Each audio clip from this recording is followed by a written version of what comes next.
Okay, we are recording. Hi everyone, this is Magenta Pixie and I have with me Jen McCarty and I have with me Tara Love Perry. So the three of us have just been having a little chat, working out what we're going to talk about today, and we've got quite a few topics we'd like to discuss and touch upon. So shall we start, Tara, with the question you just asked me just now? Yeah, totally. Let's go for that then. So I'm raring to go on that one. Tara asked me a question and I said, let's start recording and ask me again with the cameras on so that everybody else can sort of share in this conversation. Otherwise, we'll be talking for the next 2 hours and we'll forget to record. I know. Okay, so go on then, Tara, ask your question again. Yeah, so actually it's so brilliant as well to be with you both. It's really wonderful. And Magenta, I've been thinking about this for the last few days because I've become really focused in the last week, especially about the end of the year, the last, 6, 7, 8 weeks of the year that we've got left. And I keep feeling drawn like a magnet to look at the end of the year, even the new year point after the solstice. And for me, it's like a big light at the end of the tunnel. And I keep getting this feeling of like, I wonder what the Nine is saying about this. I wonder what Magenta has to say. I wonder what Magenta's feeling that's coming up for the end of the year. And of course, Jen's been in my mind a lot as well. So I'm really excited to see what you both think and feel about this. So, well, right at the beginning of the when they told us to go to our houses and not go out, we are speaking in code, by the way, to anyone listening, so bear with us on that. Around about March, when I looked forward, I saw this situation in various guises occurring for the rest of the year. I knew right back in March that this was going to be 2020, the whole of 2020. You know, there was no sort of stopping and going back to normal or anything like many people thought. No, this was 2020. But what I was seeing is some kind of resolution around the end of 2020 with light. All I was seeing in 2021 as we were going into 2021 was light. So I was thinking and perceiving back in March that this is a 2020 thing and everything starts to change in 2021 and that we see the beginnings of the new earth, and that's why we're experiencing light. Obviously, we've now gone through the year. We're now in November. So what I see from now to the end of the year is obviously the same sort of thing, but with more of a clarity as we're a little bit closer now than we were in March. What I'm seeing is, you were saying you're sort of whizzing to the end of the year, and I see it like that as well, hurtling along, you know, really, really powerful speed, like a snowball going down a hill, gathering momentum, gathering snow, whoosh to the end of the year. And it is very much a 2020 sort of program, a 2020 situation. And I'm talking about from a metaphysical and spiritual point of view. I don't mean from a planned point of view coming in from either a negative group or a positive group. So it is this sort of chunk of time, 2020, hurtling towards the end of the year with these. I wouldn't necessarily see this as much as I did in March as a cut and dried end of something, resolution and the beginning of light. There's more nuances. It's more blended now, because I think that as we go towards the end of the year, there's this revelation that is really coming up and coming to the people in not in one great big hit. A few things are one great big thing, but then there's a reaction to it. So some people are not believing what they're seeing and they're all having their own subjective feelings to these revelations. But by the end of the year, these revelations will be in the public domain in various ways.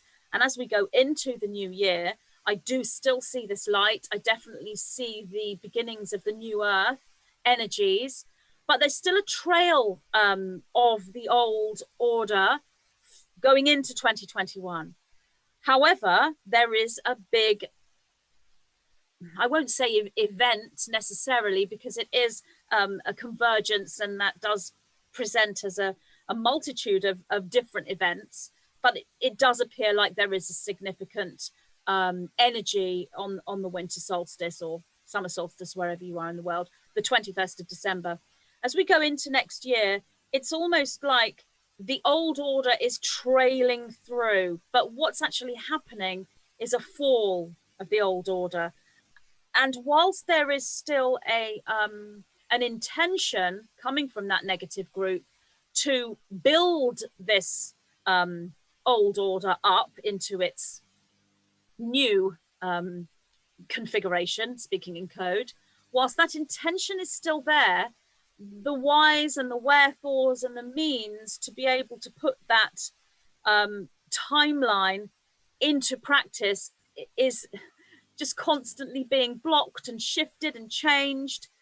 Different people will experience different things as well. So starseeds, aware individuals, truthers, patriots, those people are being drawn into the revelation, which they're already aware of, being shown to the world, this event type scenario that's occurring, this light coming into 2021 and this new earth, this sort of abundant coming into their own power, coming into their own divinity in the physical world. The aware individuals are sort of going into that new earth timeline.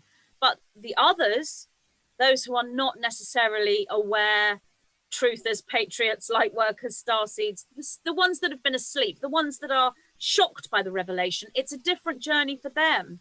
This is something that we are going to see as fantastic and beautiful, even though from our point of view, we're looking at the others going through this shock situation and we're feeling compassion for them and we're feeling for them.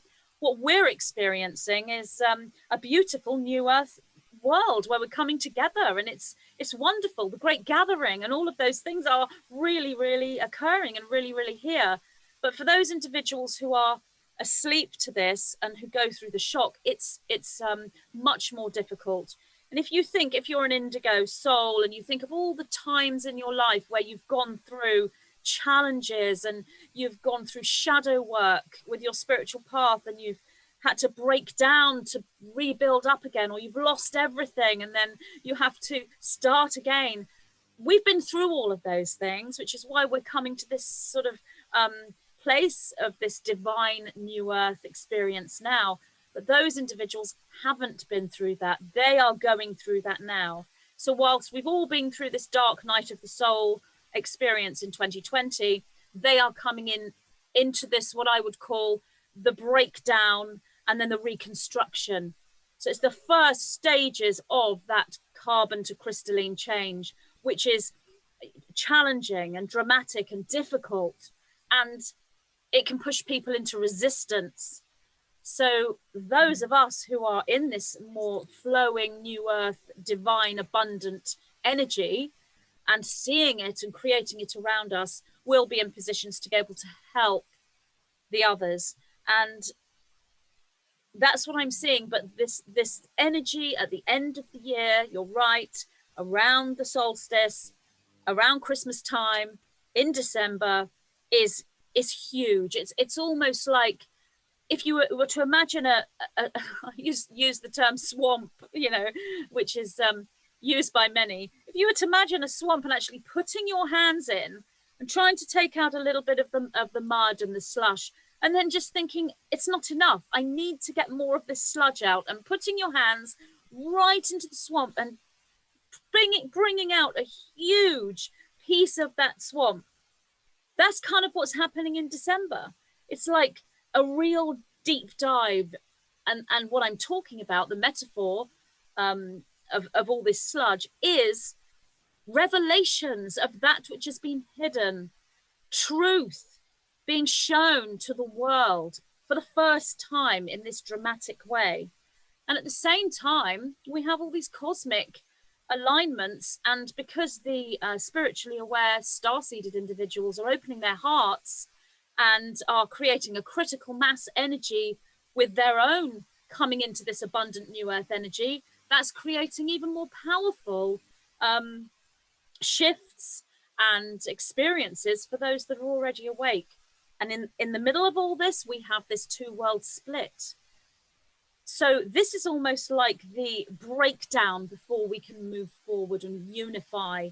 We're already unified within this aware group, but we are on a journey to unify with the entire community of humanity. And that doesn't happen yet.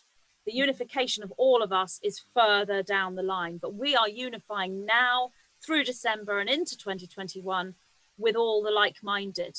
And we're becoming more unified than we have ever been. So this is kind of what I'm seeing. What about you girls? Shall I speak? Yeah, go, Jen. I really resonated with everything that you said, Magenta. It was amazing, and it really helped put dots together, and yeah, really, really powerful. And it's definitely sparked off a lot of kind of, you know, trails of downloads for me. So what I've been shown, and this is connected to what is going on astrologically on that day, and there's this big Jupiter and Saturn alignment, and according to the very top astrologers, this date marks the true birth of the age of Aquarius. So it's unequivocal, like we truly are entering into that threshold on a particular level where we are moving into the age of Aquarius. And so I think with that, there is so much momentum astrologically going on around that date. And it's also connected to the eclipse. I think the eclipse is on the 14th. So what I'm hearing is dark to light, from darkness to light. And I think that's very much in alignment with what you were saying, Magenta, that somehow there's going to be a deep dive into the darkness. And this could be revelation time, this could be disclosure, this could be drip, drip, flood. Like we've all been waiting for that drip, drip, flood. And so I'm getting goosebumps. So there is a strong chance that could be December is going to be when it's no longer drip drip. It's like it's actually a flood, and there's going to be an expose. And you know, it's taken a long time for us truthers to get to this point where finally we're seeing the light at the end of the tunnel. That there is going to be a little bit of expose going on around certain members of the DS, the deep state. So I see that going on. Definitely, I see a shift. I think that the white hats have been in full control, and on the higher dimensional levels. And I think that what has been playing out is a revealing. You can't tell people; you have to show them, and that is what the administration has been doing by exposing all the corruption, because it's so deeply ingrained, this allegiance to the opposite of the right. Do you know what I mean? This allegiance to that is very, very very deep and very illogical and very, very irrational, it seems. So it feels like it feels like the white hats are in control, and they're controlling the agenda, and then we are going to be moving towards more of an expose. That's what I feel about December. With regards to this 21st of December Ascension Horizon event, what I've been shown is that there is an alignment with Galactic Central that happens every year at the solstice. And when we make that alignment with Galactic Central, we align with these photonic light particles which spew forth from Galactic Central. And these photonic light particles are a little bit like locks that interact with our DNA, which is like a key. And they send information to our DNA to start upgrading, to start rearranging from a chaotic 2-strand formation to a 12-strand diamond structure again. This is exactly what Magenta was saying about, as we shift from this carbon to crystalline, we shift from this 2-strand configuration where our DNA was manipulated probably around the time of the fall of Atlantis, and it was shook, it was shaken up, and it was taken out of this diamond structure, and it was put into a sort of like random kind of pattern. And then that was then defined as junk DNA. But really what that junk DNA is referring to is offline DNA that hasn't actually come online within our own consciousness. So what I'm seeing with this 21st of December event is that there's like a new pattern, a new structure and configuration with the patterning of the photonic light particles that is unlike anything we've ever experienced before. And this is going to really, really activate this process from carbon to crystalline. Exactly what Magenta was saying. It's going to boost this process very, very massively.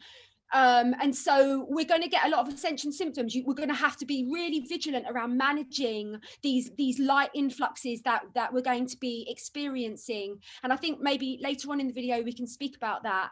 But what I'm seeing is a huge amount of light, just like Tara said, just like Magenta said. I'm seeing a huge amount of light coming into the planet around the 21st of December point.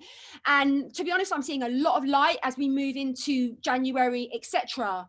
So that's interesting. I'm not really being shown how or why I'm being shown so much light, but when I tune in, I am being shown a lot of light at the end of the tunnel. So I think that means that the rightful person will take the position in the competition that happened, and that will activate a lot of joy and a lot of ecstasy and rapture, I think, from a lot of us, because I think this next 4 years is going to be very, very different to the previous 4 years. And this is where we really start taking big strides towards anchoring the golden age.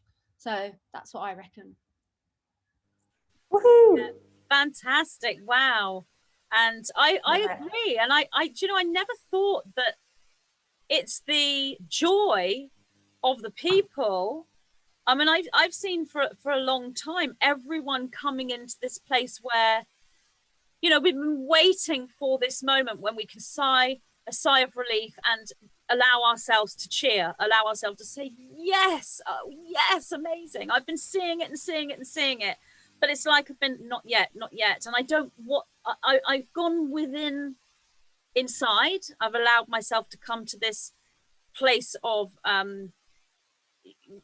cheer and joy and celebratory feeling within, but I haven't allowed myself to go into it outside, because on the surface things just haven't got there yet, but I've always known it's coming. And I also see this light, and have done since March, and I'm thinking you could well be right. It's the rapture event caused by our own ecstasy, because we're already in a crystalline configuration within the DNA. Our collective joy, when we are in a celebratory state across the planet, is creating a rapturous situation. And whilst I've had that information from the 9 as to how it is, I haven't put it into you know, tied up the dots. And Jen, that's perfect. That's sort of an epiphany for me, because I'm thinking, of course, it's the people's joy, it's the people's celebratory energy, because what we have wanted, especially for the last 2 or 3 weeks regarding the American competition, what we have wanted comes to pass. So that continues, because obviously when what we want comes to pass, it isn't going to just be yay, hunky-dory, and that's it. We then have to move through a whole load of other stuff, because the individuals who don't want that thing are then going to react to not having that, what they want. So it's closer to the winter solstice that this all comes to the fore and brings everything else with it, because it's not just about the American competition, it's everything else around it. Like, what about all the other competitions in all the other countries? How long have these competitions been hijacked for? And then everything that comes along with that. And then we are going to go to other places across the globe, and the connections with other places across the globe and the people there, and how it's all connected. And then that's going to come back to the pathogen and the germ situation, and the going to your houses and not going out situation. All of that is tied up. So this is where these abundant, it's almost like dominoes, and one domino, I know we've had a series of dominoes since sort of 2011, 2012, but this is another set of big dominoes. And that first domino, when that first domino falls, which will be to do with the American competition, when that first domino falls, they all fall down, literally every single one.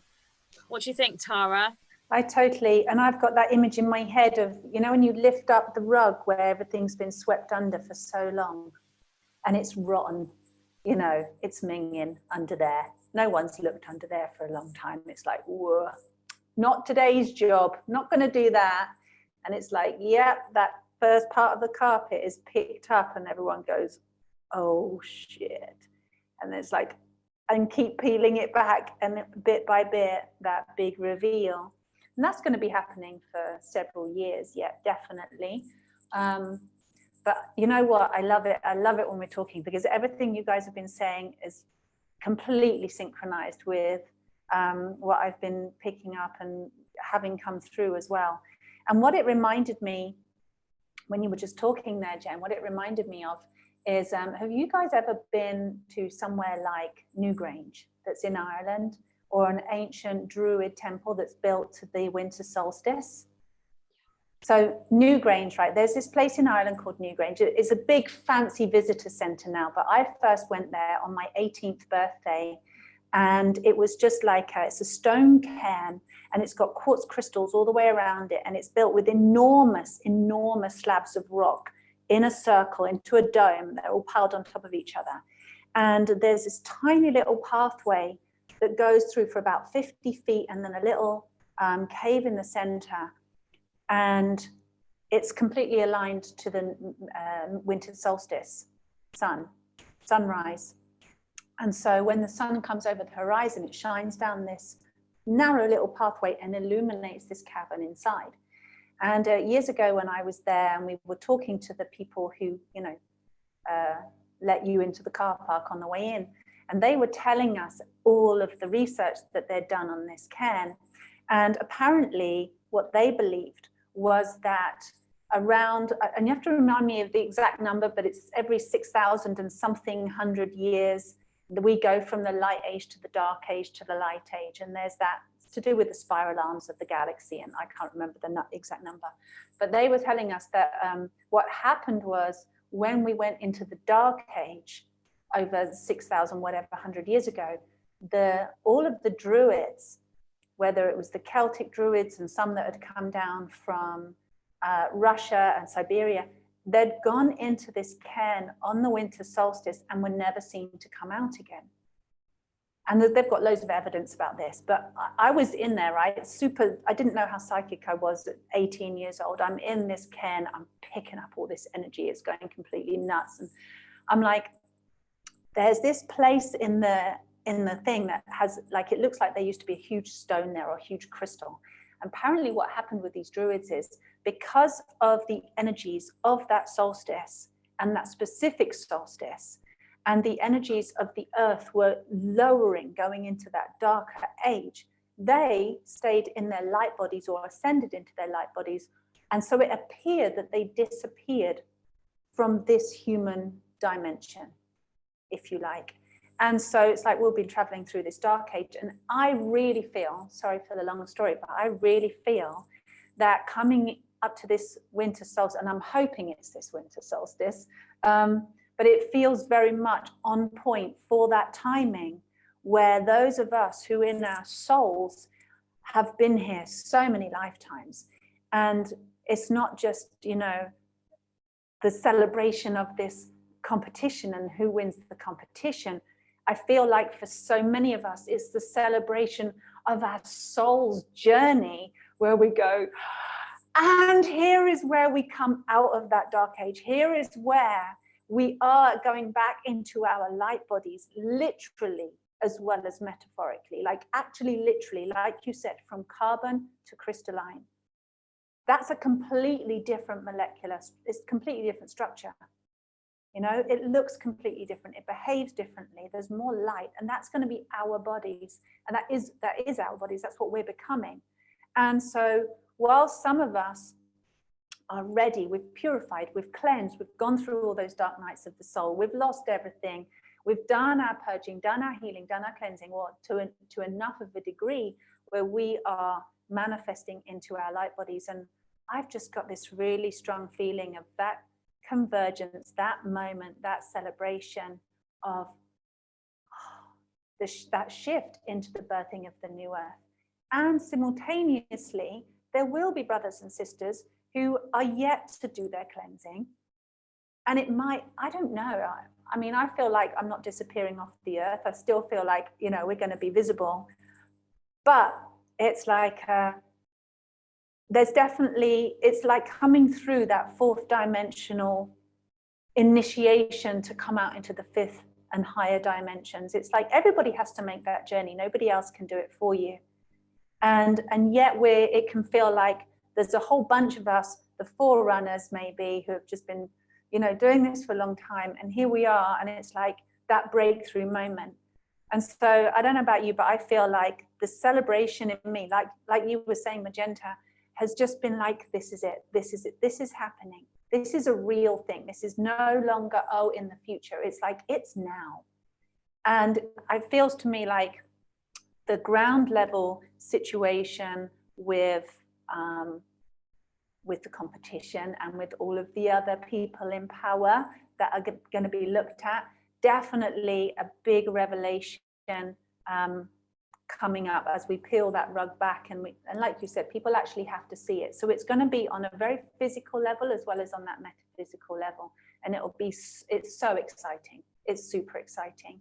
And I feel like that this winter solstice, especially with the eclipse just the week before as well, feels like a really important time where people can just get aligned now with that celebration, get aligned now with that joy, that outcome that we know that our souls are born here at this time for this purpose, to birth the new age, to herald the new age, and and just put all your love and focus into not so much about the sides, even which side, who's going to win, but just about that celebration of heaven on earth. Here we are manifesting this new earth, and that love that really matters to all of us, and that peace. And I think as we just really enjoy and celebrate that feeling inside of us, it brings it closer, it magnifies it, and makes it more potent and makes it more powerful. Yeah, absolutely brilliant, Tara. And that rug analogy, fantastic. And I totally agree. I think the American competition and the relief and the joy of that is just the physical, grounded aspect to everything that's occurring on all the multidimensional levels simultaneously. And you'll have people who are being brought into that wave, who are caught up with the American competition and the joy and the celebratory energy, that perhaps aren't necessarily aware of the higher dimensions, but they'll be taken up as well into that sort of rapturous, euphoric energy. And it is creating the whole what we call the event, the rapture, all of those things, and everything that you said about the light body and the crystalline change, and however that is experienced. So I think that's a really good segue into, you were saying about it's not important about sides. And I was saying earlier before we started recording that one of the issues at the moment, I've been posting quite a lot of posts on social media talking about Mr. DT, Mr. T. I mean, one of my posts is he wins the building with a door and 4 windows and a roof. He wins the next bit with all the people in who are governmental bodies, if you will, and the kingship, the top spot. He wins all of it, as in the majority in all of these sections of the American palace structure. All of those sections are red. And when I post that on social media, I get a lot of responses like, yes, I agree with you, and I'm feeling the same thing. But then people will accuse me and say, you are causing division because I'm taking a side. So, I mean, what I'd like to ask you both is it important to take a side? Are we looking here, when we look at the American competition, are we looking here, and we're going up through the multidimensional levels of energy right through to the metaphysical, are we looking at a battle between good and evil playing out on the 3D level on Earth? Do we have a representative of one of these individuals who are taking part in the competition being a representative for good? Do we have the other one, a representative for evil? Is that what is playing out? Or Do we rise above that polarity game? And do we see both those individuals within the competition, both having partly good and partly evil within them, and that they're both sort of equal, really, in a respect? And are we doing ourselves a disservice by taking a side? Should we be rising up and looking with neutrality at this situation? Or do we somehow enter some kind of paradoxical consciousness where we are doing both of these things? How do you see that, Jen, really? The competition, the taking of sides, the playing out of the good and evil on the third dimensional earth reality, or should we be in neutrality and just be focusing on unity? And are we doing ourselves a disservice, especially if we profess to be spiritual? Are we not being spiritual by taking a side? What would you say? Well, I would say that I am 100% committed to being authentic and transparent, and I've sort of, that's how I've approached my teaching or whatever. I'm not like, oh, come and sign up and do this course and then I'll give you my pearls. I'm just like, have my pearls, guys, just take them. So I am a person that is completely committed to authenticity. So when I tune into Mr. T, I get so activated. I get like proper like Kundalini rushes. I get like my heart starts doing stuff that my heart chakra has never really done before. I get like a visitation from his higher self. I get a visitation from his soul. When that happens, it affects me somatically. And so I get goosebumps. I get very, very emotional. And I just feel this like heart chakra explosion. That's the only word that I can explain adequately that what happens to me. When I tune into the opponent, I feel like there's nothing there. I feel like there is nothing for my consciousness to grab onto. So I can't even get a reading of that person because there's nothing there. So I'm just being truthful. Like, and at the end of the day, if you don't appreciate me being authentic, that's fine. I'm not invested in you being part of my community. I'm going to work with people that appreciate the fact that I am authentic. And I've lost a lot of people. I've lost a lot. And I certainly don't take this stance to be popular. It's the very opposite, in fact. It's because I cannot be untrue to myself. And I went public with it, and there was an absolutely massive backlash from all my family, from all of my community, from all of my friends that were just total, like, full-on liberal brainwashed. So and then I've questioned, I'm a spiritual teacher, should I really? But I can't not. I mean, I red pilled my whole group. I had like 100,000 people in the group, and we weren't political. But then as soon as the pathogen hit, I was like, guys, I am in 100% full support of the White Hat administration, and it is chief commanded by Mr. T, and I won't have anyone speaking about him in a negative way, because I actually feel like he's a member of my family, and I get really, really offended if people speak about him. So that was a mad one. Oh, the backlash I got was just phenomenal. But the thing is back to your question, Magenta, how could I not have taken that stance? Because I would be inauthentic.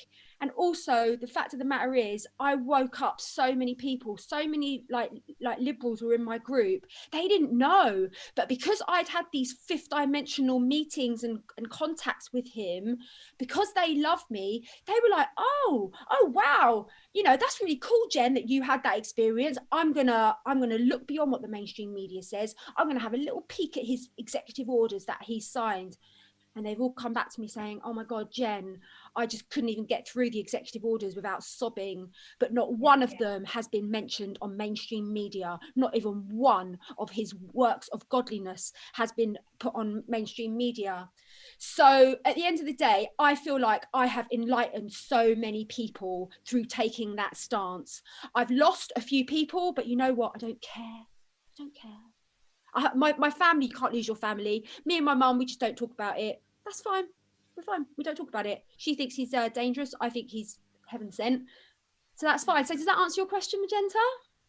Oh, wow. Yes, that's absolutely fantastic. And really authentic, real, from the heart way that you feel.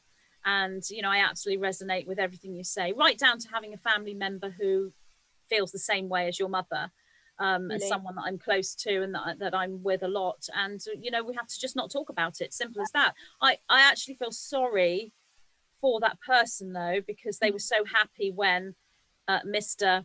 B won in the eyes of the people on the television. I feel sorry for her because I know that that's not real and it's an illusion, and I've tried to sort of prepare her and say, look, you know, Mr. T is going to win. He already has, and it's all behind the scenes. But no, she doesn't believe that. So even though I've tried to cushion the shock, it's not working. But yeah, I resonate with everything you said. So thank you so much for sharing. So Tara, what do you think about this situation and the whole sort of polarity thing? And are you being divisive when you take a side? Are you actually causing division? And is that something that someone who professes to be a spiritual teacher should not be doing? I've actually had people say to me, I'm dismayed to actually read these statuses of yours, and I thought you were above that, and I think it's a real shame that you are spreading division in the way that you are. So what's your thoughts? Well, I'm really sorry that you've had that, and Jen as well, and I completely understand. I put a similar post out being very excited about what was happening, and some very, very dear, beloved people that have been in my life a long time, that have, you know, done healing work and all kinds of things with, weren't just dismayed, they were horrified that I'd come out with my preference publicly and my joy about that. And I felt really sad. Jen and I were talking about this. I felt really sad because the side that they were taking meant everything. And for that level of, I don't think it's divisive to choose a side, like you said, or I don't think it's creating a divide to choose a side. I feel like it's, where's your heart in that? Where's your intention? Because we don't just look at the movie and the picture. It's like, where does that come from? It comes from the projector. If you remember the old movie, cinemas, you know? And it's like, what's coming from us is what creates that reality. We are the projector of our reality. And so when you look at each individual of what they're choosing, whether it's the side or whether it's neutrality, it's like, where are they coming from? And if I see somebody, or when I see somebody who is absolutely locked in their terror, they've had, and I'm thinking of one person particularly, a very dear client of mine from years ago, had a horrific life, was brought up in Palestine. She had a very famous mother, had a lot of people from the war who were suffering and troubled and being shot at. She grew up in this. And so when she looks at Mr. B, she sees a better future. When she looks at Mr. T, she sees that that's the cause. And her terror has been through her whole life. And it's like, so I feel like when people are trying to make a decision, trying to make a choice, but they're looking through eyes that are absolutely bloodstained and tear-stained with their own terror, with their own fear, through what they've been through in their life, the horrors that people have been through. And I have like huge empathy and compassion for that. And yet it's like, how clearly can you see through those eyes? You wouldn't drive a car with your windshield completely filthy and covered in, 20, 30, 40, 50 years of dirt. You would clean the windscreen so you can see where you're going. And it's like that with our eyes. It's like that with the eyes in our mind and the way that we're perceiving and the way that we're thinking.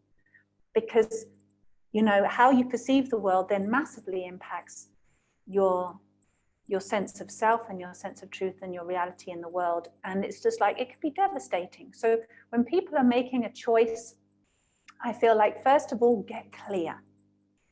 right? Clear your windscreen, clear your eyes, clear your mind, like your followers were doing, Jen. It's like, oh, okay, let me see something else, being willing, being open to see something else. And I'm never going to tell people which side they should choose, because in a way, in the bigger picture of things, for me, I always feel like it's already done. It's a done deal. We are walking through a game that's already been won, if you like. And we chose this experience. We chose to incarnate into this life, into this time, into these bodies, to walk through this experience and to live out this duality of the black and the white and the red and the blue and the this and the that and the right and the wrong. We're walking through it. And yet we are all divinely blessed and divinely gifted with free will. We have an ability to choose. And so with that ability to choose, can we please choose wisely? Can we please choose from our heart, from sensing from our heart, which is a compass which always knows the truth and which knows when something isn't the truth. Even if your eyes are blinkered, even if the screen is blurry, even if there's sleights of hand and trickery and manipulation in what's being seen in the world, on our televisions, on our screens, on our media, you know, it's like you can see through the lies, you can see through the false filters, if you like, when you are clear in yourself, connected to your own truth, and able to sense and feel and see through the eyes of your heart. So from that place, make a choice. And then it doesn't feel like taking a side, actually. It just feels like Jen said, being authentic, following your heart, following what's in the highest good of all human beings, following the path of love. And really, love doesn't choose sides. Love doesn't only, you know, it's not like good people breathe and bad people don't.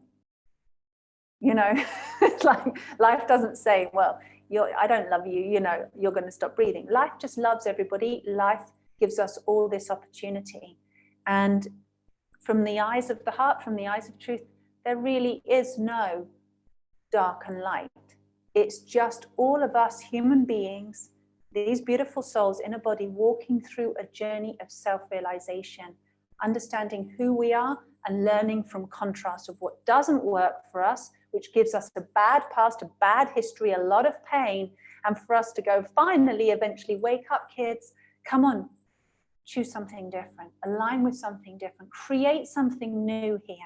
And so I feel that we have this amazing opportunity, and it's all divinely guided, and all the things and the right people put in the right places at the right time with the right amount of social viewing, if you like, the right, you know, the internet is incredible. Everybody can see what's going on now. It's like, what an incredible time to have everything lined up so that we can actually create a new future and have this new timeline, this reality. So I don't know, does that answer your question? Fantastically, yes. So resonate with everything you said. And I think the two of you, you are both presenting what I would call a paradoxical consciousness, which is to take a side, to be authentic in that, but to also realize that there are no sides. You're not taking a side. You are going through the motions of something that's already occurred, as you said. And I think that's how I see this, and have tried to make this evident in the posts that I've been making. And I feel that if it were the case that you had two individuals in a competition, individual Mr. B and individual Mr. T, and that both of them genuinely had equal good and evil within them, if you will, and that there was not really a battle between good and evil playing out on the physical level, it was in both of them, you would then raise up to neutrality, and you wouldn't want to choose a side when both of those sides are as good as one another or as bad as one another. To choose a side would therefore be divisive. So it's based on the premise of, is this a battle between good and evil playing out on the physical level within us, and within each individual? Or is that also playing out within something like the American competition, within the actual individuals in the competition? Is Mr. B presenting as the evil force and Mr. T presenting as the good force? Are we looking at the demon and the angel, if you will? If so, then you absolutely would choose a side if you want to be authentic, because, and this is a good segue into the next part of our conversation, service to others and service to self. If you are polarizing within the positive, polarizing as service to others, you've already made a choice within your polarization. You've already chosen a side, metaphysically, galactically, and within all of source consciousness. Yes, you have the unity, and there is no polarization at all. There is no service to self, service to others, positive and negative, when you are unified. But the reason we are here, having a human journey, a physical journey, is to individualize as a God creator, if you will, within our own memory system that is at one with source, but is individualized from source. That's how source individualizes. So when we do that, we are already choosing a side. We are polarizing in the positive as service to others. Therefore, if that's playing out within the American competition, and you have one participant that represents a team or a group that is the service to self negative polarity, and the other individual in that competition representing the positive service to others polarity, we are naturally going to gravitate towards choosing a side. And that isn't divisive. That's what Jen said. That's being authentic. That is being in unity within a service to others positively polarized vibration. So the issue here is not whether we choose a side or if we're divisive.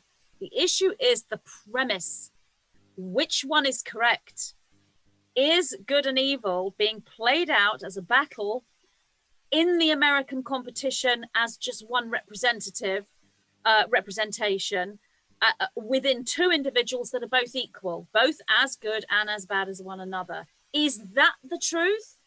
Or is it that one is standing for the negative polarization and one is standing for the positive? That's where you need to go. That's your premise. Then you make all your other decisions around this on that premise. And I know that there are spiritual teachers out there that are teaching right now to rise above, don't be divisive, be in unity. That's because they are basing their entire information system on the premise that these are equal individuals, good and bad in both. That's why they're teaching what they're teaching, which is correct if the premise were correct. But what I'm saying, and what I think both of you are saying, is that is actually an incorrect premise in this particular presentation. The truth is that we do have one representative of a service to self, negative polarization, and a representative of a service to others, positive polarization.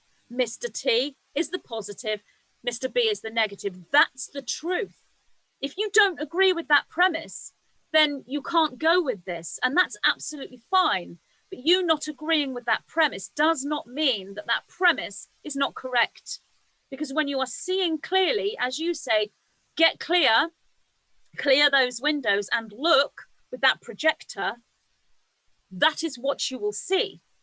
It is as obvious as the sun is in the sky and the sky is blue and the grass is green.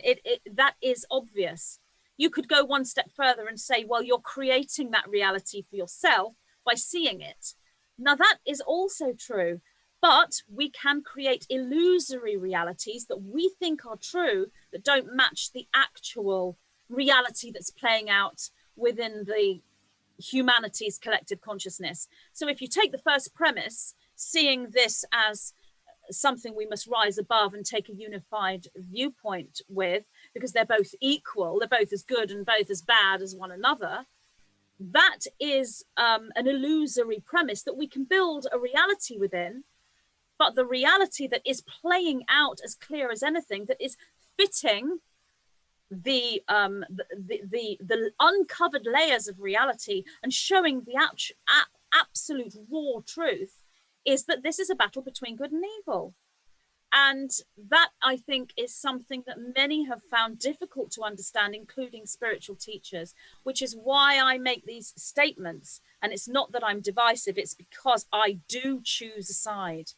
I absolutely do choose a side. Now, that doesn't mean that I'm not choosing unity, because if you're in your positive polarization and you are choosing to go forward in enlightenment and spirituality, that choice of side is, as I was saying earlier, we're going into that flow, into the year of 2021, into the new earth. That new earth is a polarization. It's a polarization of the positive, of service to others. We've already chosen the side, and we chose that before we were born. This is just a representation of it. And at the same time, we do not cling on to it to the point where we're in resistance to the opposing occurring. So if Mr. B actually did truly win, or cheated or copied his opponent and he was the one that won, or whatever happened, we wouldn't be in resistance to that occurring, because that would instantly take us into polarity. That's where the issue is. We're in polarity when we're in resistance. We are not in a divisive polarity when we're still in flow and acceptance, because acceptance is a unified feeling. So I can honestly say for me that I don't think I've ever been as sure as anything in my life, in my psychic life, in my metaphysical spiritual life. You know, I've seen many events in front of me and then lived through them and watched them play out and seen what it is that I saw and what it meant. But sometimes you can see a reality in front of you and it's, well, maybe 50% this will occur and 50% this will occur. And it's rare to see something set and know it will occur. But sometimes you do. Sometimes you know with every fiber of your being that this is going to occur.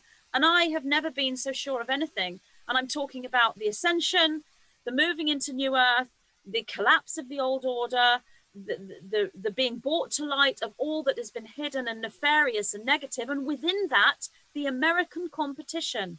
The winner has already won, if you will. Mr. T is the rightful winner. When it comes to the organic choosing the winner situation and the pieces of paper that everyone writes the winner on, that was the red wave. That was the landslide. That's for me is absolutely set in the ether. It's set in that realm. We are now watching it play out. We are now just living through that situation playing out. And that will all slot into place because that's the timeline we're moving into. And anyone who sits there and says, well, are you sure? And how are you sure? And it could be this and it could be that. When I look, there is no room for other than what is right and what is in alignment with the positive polarization, the service to others reality, the ascension timeline, which is Mr. T having 4 more years. And as Jen said, it'll be very different. Those 4 years will be very different. Absolutely they will, because the muck will have gone. They've moved the rug and swept under the rug and the floor will be clean underneath. And finally, he can actually do the job that he was chosen to do for the next 4 years. And in the beginning, 2021, there'll be a few little sorting out and rebuilding and reshuffling and changing. And that's happening now. But jobs will be done and things will be changed. And that is what takes us to the new earth and the ascension timeline. Because with the service to self individuals in that powerful position as the winner of the competition, they have the opposite agenda, the absolute polar opposite agenda, which is why people believe the complete opposite. They will believe this person, Mr. T, he's dangerous. He's doing all of these bad things. He's ruining the world and ruining America, and which is the polar opposite from what is actually true. So those who believe Mr. B is going to save everything, that's because they have taken the truthful reality and superimposed it onto themselves. So the service to self individuals are presenting a service to others.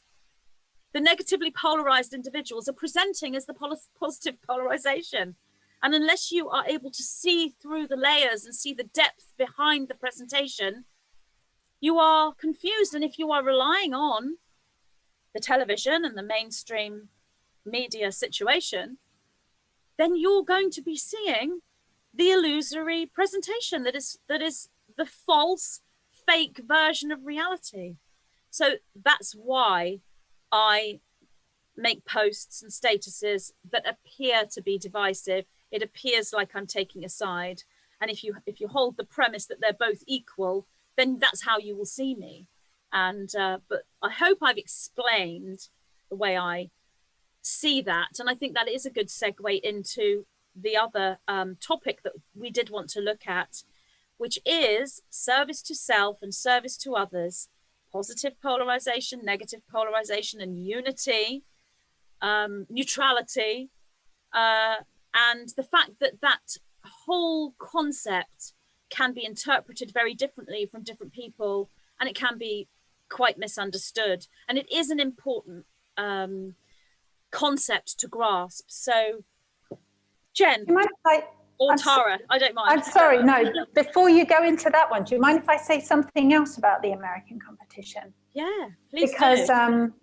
Because you were talking, before we started recording, you were talking about your vision. I was asking you about what you know, you were telling me about your vision in the jacuzzi.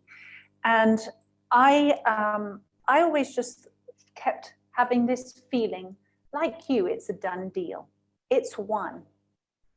And I did have a feeling that it would go to be weighed up in the scales of justice, that it wouldn't be an out clear thing, because that would have been an incredible split would have happened had the time of the competition, Mr. T, if he'd have won at the time of the competition, like immediately afterwards, and it was apparent for the world to see, there would have been a huge split, civil wars breaking, God knows what else going on. And when I was looking forward in the timeline, I was like, no, it's going to be really shady. There's all kinds of shades of purple and gray and everything in between there of what's going on. And I kept asking, is that part of the plan? And I got yes every single time. This is part of the plan. Because the thing is, certain people have a great care for humanity.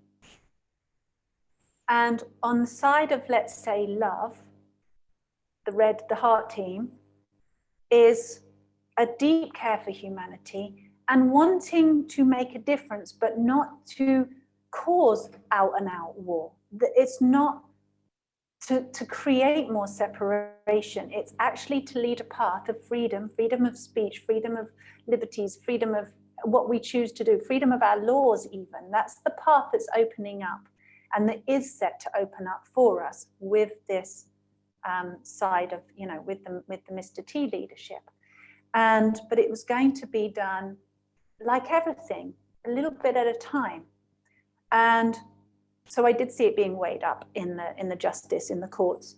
And going forward, it's like, I have a feeling that even if it presents that the blue team win, it will be very temporary, because there are so many other strategies in the game plan, if you like, in the big plan. There's a huge overlay of a plan that's been set and has been put in place for many, many years, decades even, some of these moves, and a lot of them even in the last, well, eight years before coming into office, and then in the last 4 years. It's almost like seeing a game plan laid out when I look at it, like a template of things that are set to go off in the blueprint of the plans that have been laid, that are not in the public eye. Is this making sense?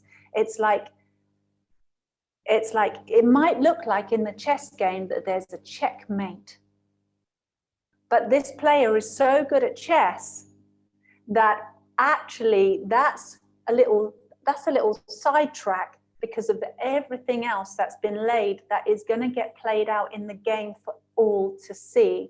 And that's got a specific timing for each one of those. And it's because of the care for human beings, for humanity, that it's been done that way. Because like we all know with the spiritual awakening, if you suddenly see the light and you're in complete oneness all of a sudden and you had no experience of that before, it's like you don't know how to compute. You're thrown from darkness into light immediately, and it's really destructive.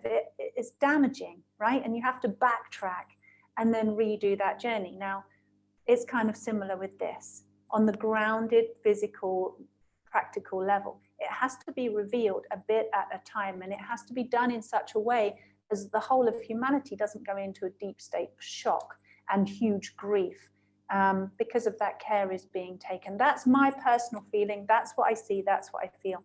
And I think all of us, we all have the right to share our truth at the end of the day.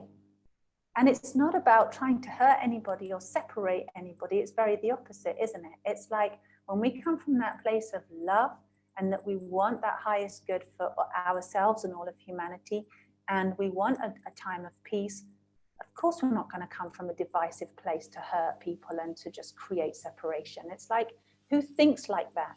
And if anybody does think like that,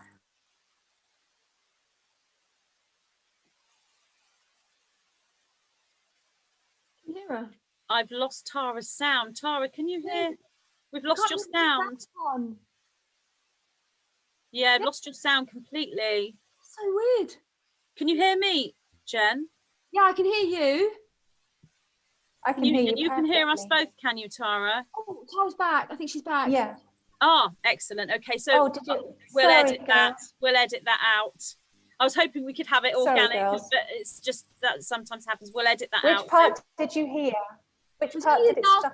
Just the last little bit that you were saying. So if you want to just pick up. Oh, I was just saying, so if anybody feels that any of us are being divisive and manipulative and trying to separate people and hurt people and cause more divide, or even anybody else, I would just, if that's you and that's what you're feeling, and you're feeling hurt and you're feeling angry, I would just say, bless you.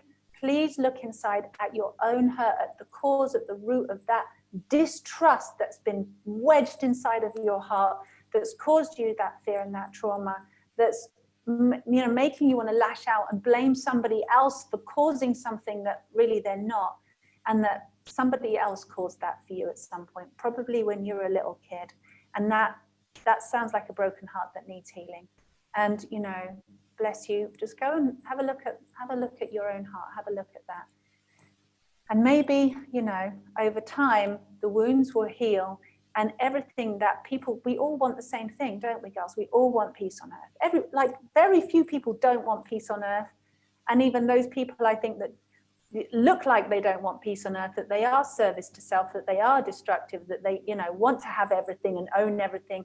I think in a way that's their messed up version of trying to get peace on earth. It's like, get rid of everybody and then we'll have peace, It's a bit of a messed up version, but I think we all want that peace. Yeah, thank you, Tara. Really, really wise words. And I totally resonate with everything you said. And I agree that it can't be one great big shock. It's not like everything will come out all at once. It's going to be a ripple effect. I think it will be in a sort of a concentrated period. And we are talking about, December potentially. But it's going to be at a pace that would be delivered in a way that individuals could at least attempt to deal with, rather than one great big hit with everything. And you mentioned the vision in the jacuzzi, and for anyone who doesn't know what Tara is meaning, rather than me going through it again, I had this visionary state in the jacuzzi. I think being in water is a psychic conductor. The jacuzzi is round, it's a whirlpool, so you are in a sacred circle, sort of within that Stargate energy. And I find that when I'm in that situation, I get visionary states coming up through the bubbles.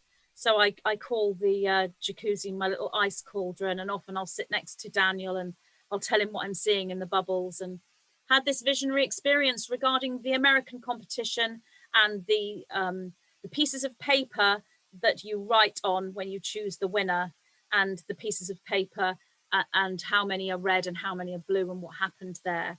So if you want to know about that vision that Tara is referencing, I discussed that in my recent interview with Laura Eisenhower.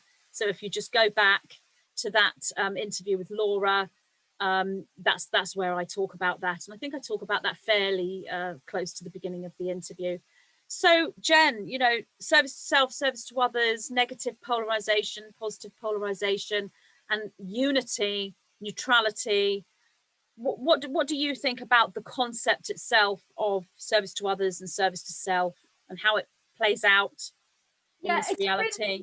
Really, great subject matter, and it's something that comes up quite a lot in my teaching, because so much, like Tara, so much of my work has been about really embodying the reality of self-love, and sort of like taking this idea of self-love out of this kind of superficial thing of like, you know, being a vegan and doing yoga and doing this and that and the other, to actually really meeting your own shadow self and realizing that you are the one that you are searching for, and you are the one who can resolve all of your trauma within your own energetic field. And so when we actually, you know, do this work and understanding that we have different aspects. So for myself, I understand that I have a parental aspect, I have a wounded child aspect. And so I can send my parental self to my wounded child to stand underneath her and hold space for her and really listen to her and check in with her and say, what is it that you need? And when I do that, invariably, she just says, I just wanted to be heard. I just wanted to be validated. And that's it. Nothing more is needed. So that really, to me, is what self-love. Self-love is about really being there for yourself and stopping that projection onto another person or to something external outside of you, that they're going to come in and be a balm and sort of like, you know, remove all your issues, because only we can do that through the alchemy of our own soul process and soul evolution. So I also speak a lot about boundaries and about how, like, self-love, the rubber meets the road with self-love, to do with how vigilant we are with our boundaries. And we each have a responsibility to be guardian of our precious child self, our divine child self. And we do that by having vigilant boundaries and not allowing toxic energy into our sacred space.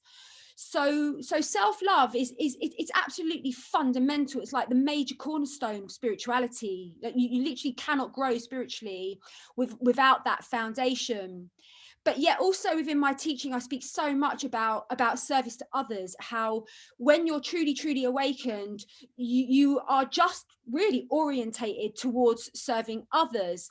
But you can't serve others until you serve yourself, until you are really, you know, there with yourself and loving yourself and having those boundaries and doing the shadow work. You're not at a position to be orientated towards service to others. So they literally go hand in hand. And I think that as we do this deep work of you know, connecting with our unconscious child self, and we actually experience this alchemy where we transform the wounded lead of the child self into the golden alchemy of the healed Christed self, when we actually go through that alchemical process, we are that is the great work, that is the great magnus opus of the soul. And then we are in a position to serve, and we cannot serve up until we really have done that work.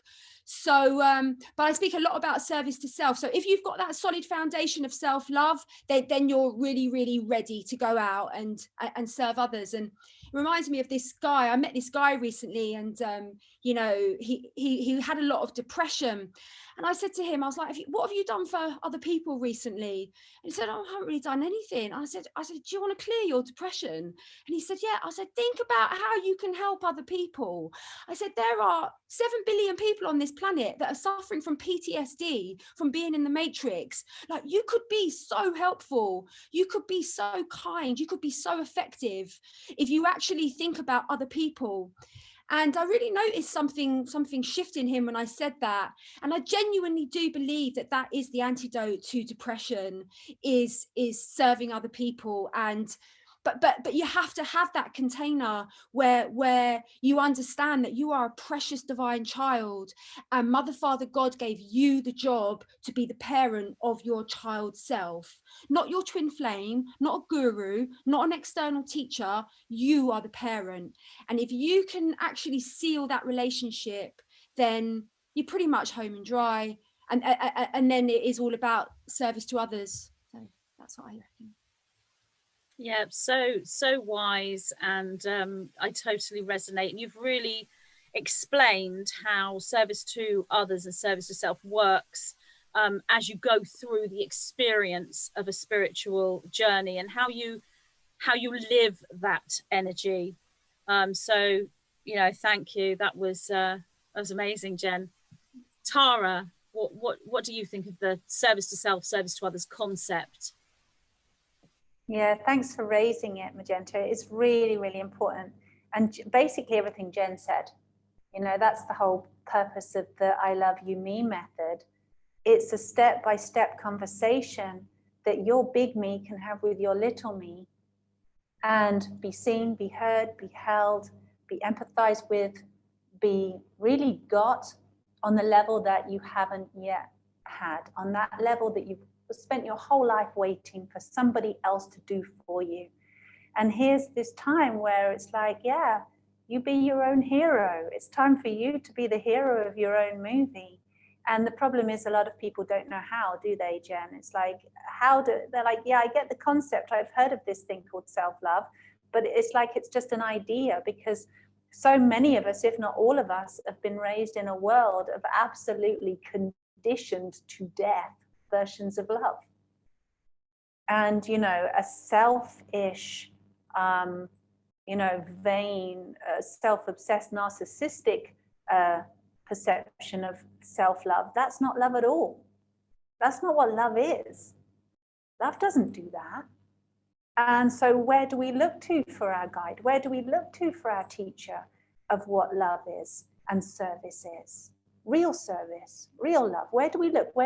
Some people look to Jesus or Gandhi or Mother Teresa, but wonderful as those people are or were, that was massively sacrificial. The stories that we were told anyway about certain saviors, the story version, is all, you know, very sacrificial and is not very duplicatable, is it? We can't all, you know, be a savior, be a Christ, a Jesus, and end up on a cross. We can't be a Gandhi and end up starving ourselves and, you know, dying for. That's not service. That is not service to others, in my opinion. I mean, back in that time, yes, it looks like a good example, and bless those souls, they did an incredible thing. However, we can't all go around doing that. That's not sustainable. And I feel that we have to understand this shift as service to others as not being a self-sacrifice. We cannot be a martyr and think that that's serving the highest good. Not anymore. I think maybe that was true. It definitely doesn't feel true for me now. And all of us that have been raised, you know, I've got to the age that we have, the age that I am now. I know, you know, it was massively ingrained that you put others first and you run yourself into the ground, you bear the wounds, you bear the scars, you don't complain about it, you just get on with it. And it's almost like you have to be seen to be suffering, but putting on a brave face and burn yourself out in order to be seen as a good, loving, serving person. And that to me was complete insanity. I grew up in that. I grew up in a healing center.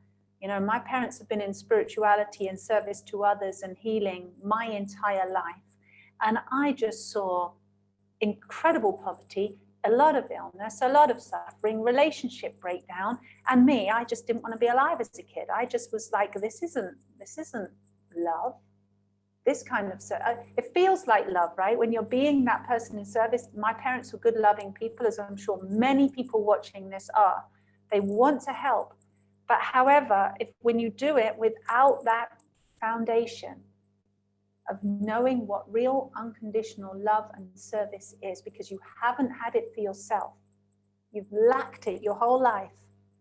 It's like we're doing something from a good intention rather than from an actual foundation of reality.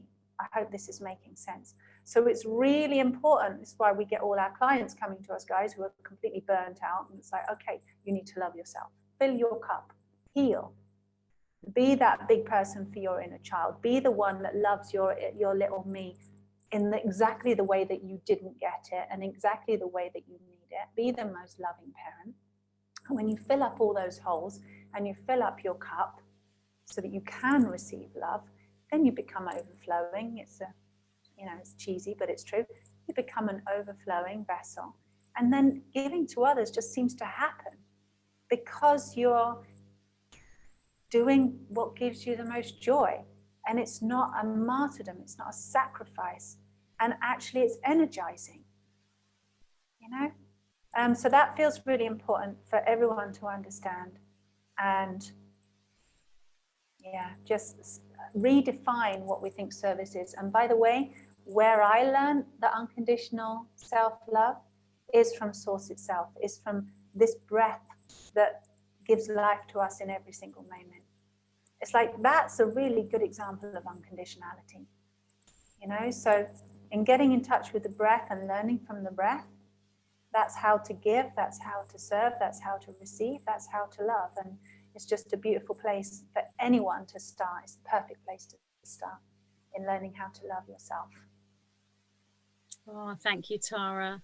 I love the way that the whole service to others, service to self, and self-love is so in alignment with your work, your I Love You Me work. And although you'd spoken about it before a little bit, and when we met, you spoke about it a little bit, but when I really got to see the template of your work was when you did the interview with John Mappin for Camelot TV, and you talked a lot about I Love You Me. And I could sort of see the template of it and how important it is and how it is the foundation for you to build everything else on. You've both given absolutely brilliant explanations of what I would call the experiential journey of what service to self and service to others means, how service to self and service to others are one, and how you cannot serve others until you serve self, because self and other are one. You've both given wonderful examples of that. And as you say, Tara, it's extremely important for people to understand. I think the reason why maybe people get confused with the work that I put out is when the 9 speak about service to others and service to self, they're not necessarily discussing the experiential journey that we go through. They are speaking about service to self and service to others as a frequency, as a polarization, as in negative and positive, as in a frequency that stands as a representation of the duality of the universal structure itself. So how they would explain it is service to, let's say, service to others would hold the frequency. It's a positive polarization. So it would hold the frequency of unconditional love, compassion, romantic love, helping others, all that is good and caring and light. That is what service to others would be. And you've explained the experiential journey of what service to others is, and the self-love that's needed in order to allow that to flourish. And how they would explain service to self is the negative polarization, which is, if you look at service to others, it's the open heart, and it is the alignment of all the chakras together, living in that higher heart. But with service to self, it is an activation, a spiritual journey, and an activation of the solar plexus power center, the third eye, brow chakra, epiphanies and insight, with a repressed heart, a closed heart. And the reason why that is done is because a service to self journey is about control. It's about control of self, and it's about control of other, or control of others.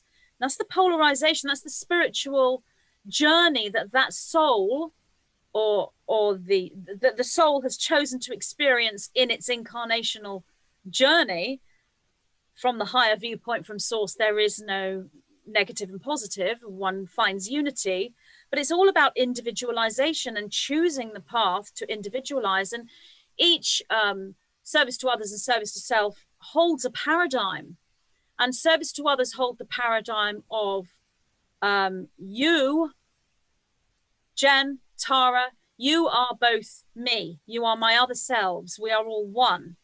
And because I love myself, I love you. And because I love you, I love myself. And I want nothing more than to serve you and not harm you and unify with you, because we are all one. Whereas service to self would be, Jen and Tara, I can recognize you as other individuals, but you are both me. And as long as I exist, then source exists, and it doesn't matter whether you exist or not, because you're not real. Only I am real. That's the service to self paradigm. That's the mentality. So this is why we are looking right now at this playing out in this reality with the American competition and the two agendas that these factions hold.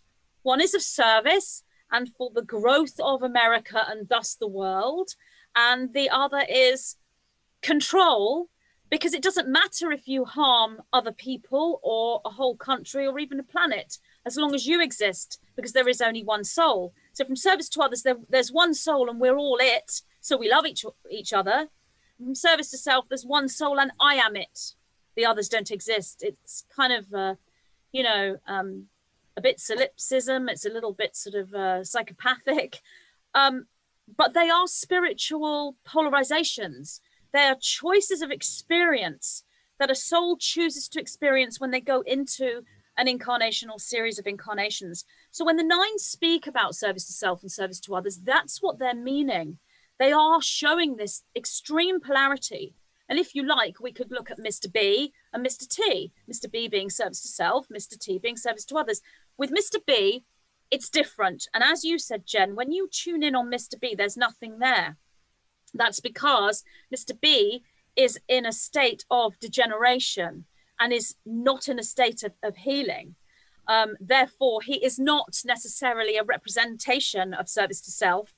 His service to self energies would have been his past and who he was in the past. He's no longer that polarization of service to self anymore, because he is in a state of degeneration. He has a health condition affecting his memory. You know, we can call that dementia if we want.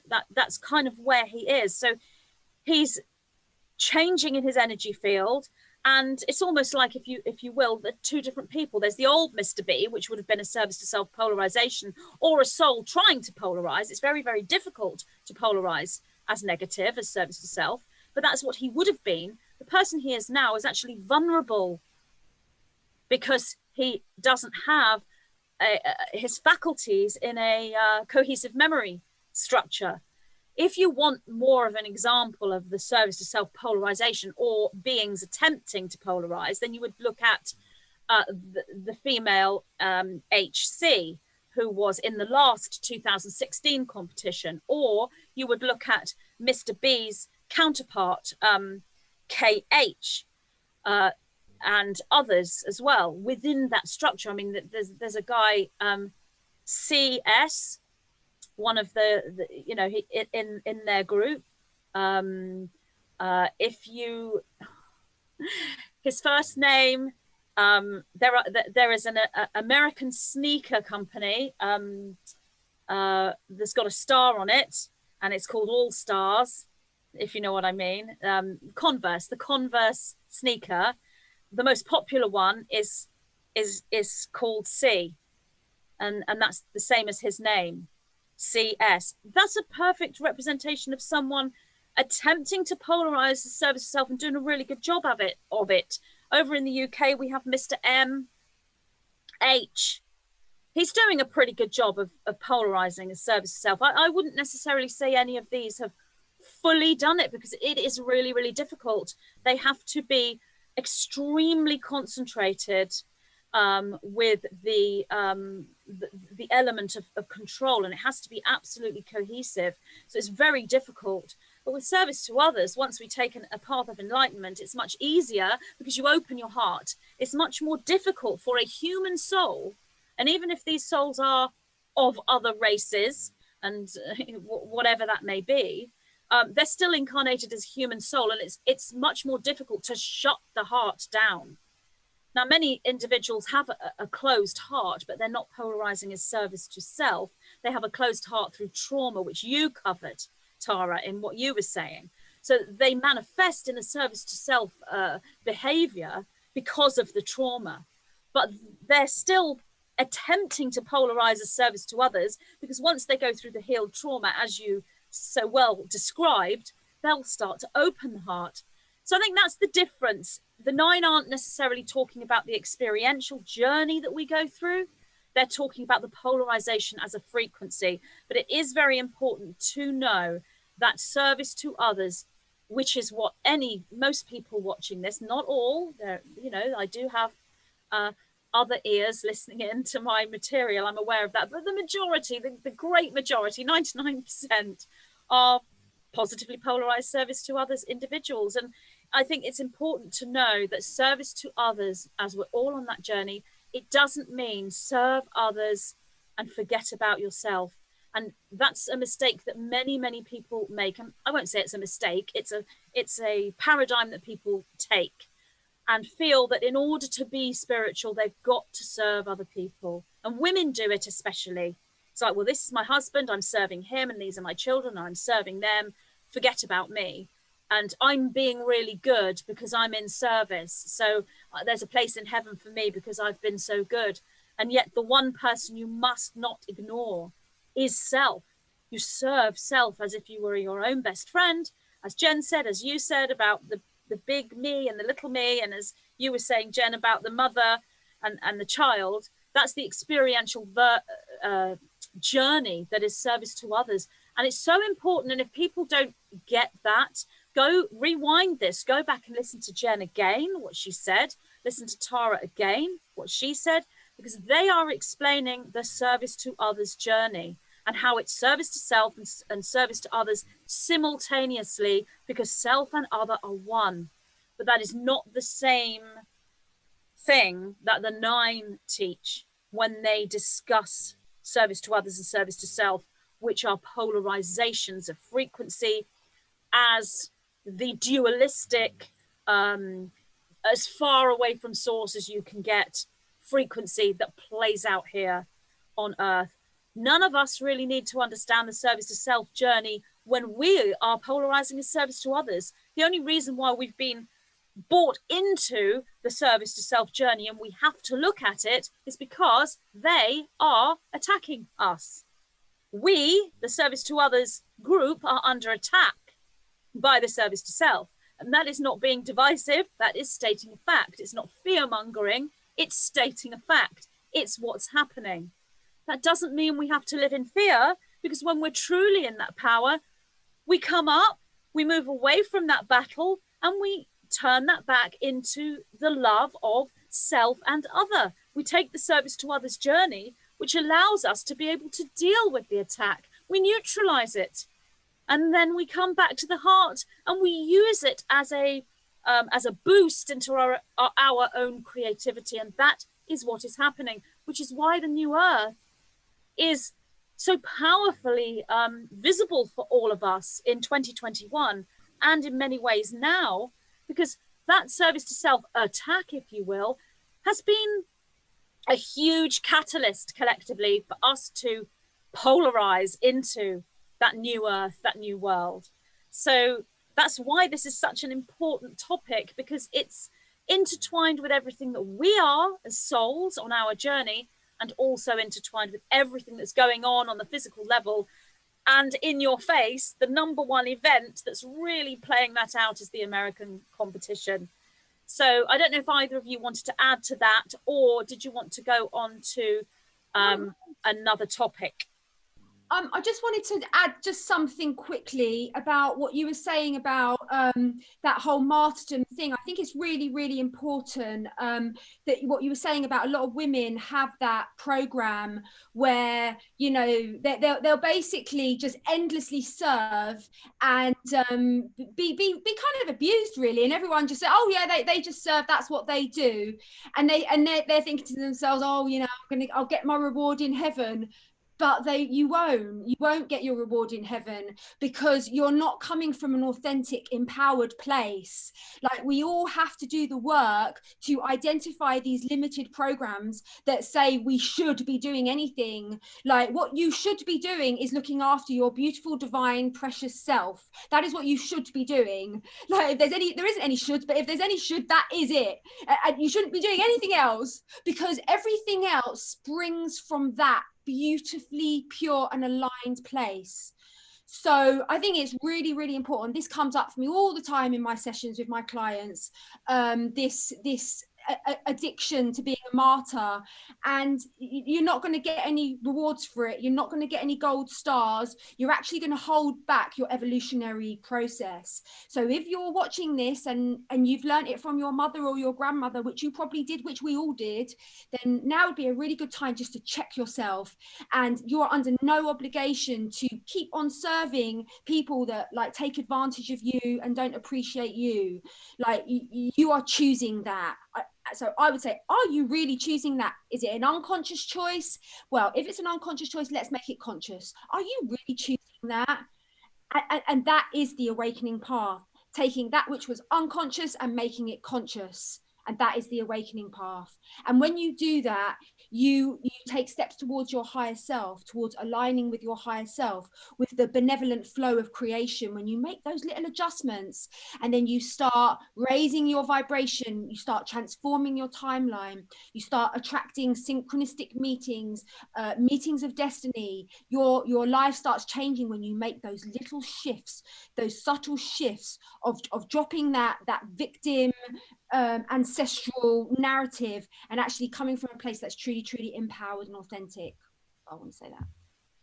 Absolutely. So very, very important. Thank you, Jen. And what I would say to women who are feeling like this is, don't think you've made a mistake, because every woman I know, including myself, has been through this. 100%. I went through this too. It's like, I must serve. I'm a woman. This is what I'm supposed to do. I'm here for this person. I'm here for that person. If I'm not helping others, if I'm not being a wife, a mother, a best friend, a daughter, a sister, if I'm not doing that, then I'm failing in some way. I think it is part of the female path. We move into this, it's a program that's been running out, you know, on this planet, a deliberate hijack program. And we come into this space of disempowerment and feeling as though we don't have any right to want the things that we want, because women have had this sort of subservient energy, because we've been in a patriarchal society globally, which is a hijacking. So don't feel that you've failed if you're going through that, but that's changing now. And I'm not saying we're now moving into a matriarchal reality. That is a service to self structure as well. It's the distortion. Either you have an aggressive, manipulative female at the helm, or an aggressive, controlling male at the helm. They're both distortions. The divine feminine and the divine masculine is a unification, and only when the female comes into the empowerment, then the male finds the balance, and vice versa. It happens at the same time. So yes, Jen, that is really important. And don't anyone think you're failing if you feel that way, because it's part of this journey that we're going through. And I don't know a single woman who hasn't been through that. So I don't know if you wanted to add any more, Tara, but the other... Yeah, just a little bit, if that's okay. I know. I know. But there were two other topics we decided to look upon. One was twin flames and the significance of the twin flame energy right now at this point of 2020 going into 2021, and all the energies with it. And I know that, Jen, you are kind of specializing in that topic, and you're writing a book about that topic right now. And the other topic was what was the other topic? Oh yes, when we first made a connection with the higher self aspect, or extraterrestrial energy, guidance, archangel, and we perceived that as an outside aspect of ourselves, communicating with us and teaching us the teaching journey that we go through. When did we first come to the realization of the service to self factions on this planet, the dark, the negative on this planet. How did that come into our sphere? Was it through the connection with the higher self aspect? And if so, how did they kind of break it to us that this is what we were here for? It's not just about love and light and meditation under a willow tree, but we're actually bringing down a structure that's been in place on this planet for millennia. Or did this come to you through a different means? You know, did this come to you simply through synchronicity research, someone else, or was it through the higher guidance? So they were the other two subjects that we talked about maybe touching on. So Tara, wherever you want to take that. Yeah, I'm going to link all of them actually, because it's beautiful the way it all loops up. So coming back to what you were talking about, this service to self and service to others, and you said it, Magenta, the service to self, anti-life, if you like, soul, kind of soulless, that really difficult. It is super hard for a soul to become that against itself, that against its own source and own creation. That is a hard role to play, so that we can know by contrast and experience the opposite. And I just want to say, for those people that have incarnate as service to self and are having to hold an incredibly hard job so that we can learn, and those are the ones that have hijacked this, our power of saying, okay, women, serve others, empty yourself, become dry, exhausted, diminished, sacrificial, you know, fodder, if you like, for the masculine and for the world. And men just become selfish, withhold, don't serve, don't give. You're so lacking, so unworthy anyway. You've got nothing to give. What have you got to give? Nobody, you know, you're not loved. It's like that polarization of the masculine and feminine that we've been living with for a long time has actually, it is the agenda of the service to self. It has been hijacked. And so on one hand, bless those souls that are having to do that job, because in their higher self, when I look at their higher self, it's like, whoa, what a powerful soul to choose to do that. I just feel a lot of love and compassion and gratitude, because that's how we're evolving and that's how we're learning. Someone's got to do that dirty work. It's not nice on the ground, it's bloody horrible. And yet, thank you. So bless their souls, really, really bless them. But when it comes to the masculine and feminine, we women are actually in our power when we do the complete opposite. When we reverse what we've been programmed to do and actually do put ourselves first and actually learn how to receive again. Because when we are receiving, we're being in our feminine. We are physically and energetically and emotionally in every which way designed to be receivers. That's why a lot of us are really much more psychic and intuitive, because we're receivers and we must receive to be in our power. And when we take responsibility for ourselves first, that's when, with great power or with great responsibility comes great power. That's when we're in our greatest element. That's when we can serve others, because we've reversed that programming of so many lifetimes. And the men out there, you guys are in your power when you reverse your program and realizing you are worthy, you have so much to give, your strength is needed, your light is needed, and you need to give on this planet. You need to serve the women and the children and Mother Earth. You need to give everything you've got and stop holding it back, thinking you're scared of, you know, being abused or manipulated and scared of, you know, whatever. No, you have to give. So when the masculine are giving and the feminine are receiving, coming into the twin flame energy, Jen, it's like everything works. And that polarization, that reverse programming of the polarization coming into divine divine polarization. You know, in order to understand source, we go back to our origins. Source first created masculine, feminine. And it was very polarized so that the masculine and feminine could create children, could create earth and humanity and everything that we know. So we are having to actually polarize into our divine masculine and divine feminine, into our receiving and into our giving. And that's how everything physically works, right? Everything on this level works as a masculine and feminine. And so learning this journey, taking that journey of unconditional self-love, learning to reverse that programming in me and serve myself as I would my most beloved, as I would serve God, and receive the gift that I am and receive life and learn how to receive love from other people, has enabled me to come back into alignment with my twin flame, who I met about 9.5, nearly 10 years ago. It was like so powerful. For the first time in my life, I met my equal and my opposite, my exact equal and opposite.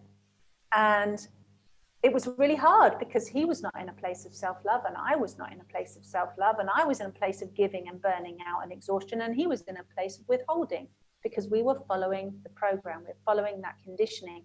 So even though we loved each other and our souls recognized one another on so many levels, and it was like that chemistry was there, our conditioning kept us like missing each other, like two magnets that want to be drawn together, and then kept going like that. And it was through taking that journey, both of us, him in his way, me in my way, you know, let your men do their own works, sisters, is what I want to say, you know, let them do it their way. Don't try and do it, you know, tell them how to do it. I did it my way. I actually wrote the book for my partner, and, you know, he never read it, but I wrote that for him and then learned how to love myself because I wrote that book. It was amazing. Took my own medicine. And it was because of that, coming back into the polarization of how I'm designed to be as a female, and him coming back into his power as a man and opening his heart so that he could feel worthy again to give, and me being worthy enough to receive, is what has brought us back together again. And I have to say, everything that Jen said about self-love, absolutely crucial. You know, everything. It's like, I know myself, I am myself, I'm authentic and true to myself, I love myself.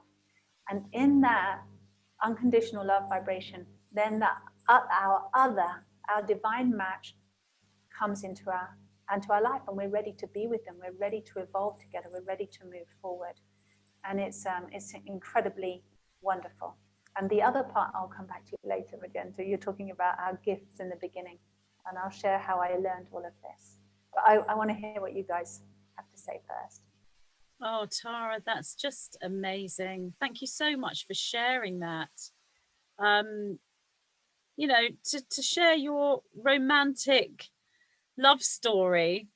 I'm really glad you touched on that, because as we were saying off camera, every twin flame journey on the physical level with one's divine counterpart, it is a love story. It's the kind of love story you'd watch in the old sort of Hollywood movies or read in a romantic book, and we live that when we're in that energy. So really profound and really wise words, especially about the receiving and the withholding, and how the masculine energy has to go through the journey and learn to come into their power, and so does the female. This is what's happening right now. That's all part of the new earth, coming into one's power with one's divine counterpart, with the one individual on the planet who is matching us in the most profound way that we would need at that time.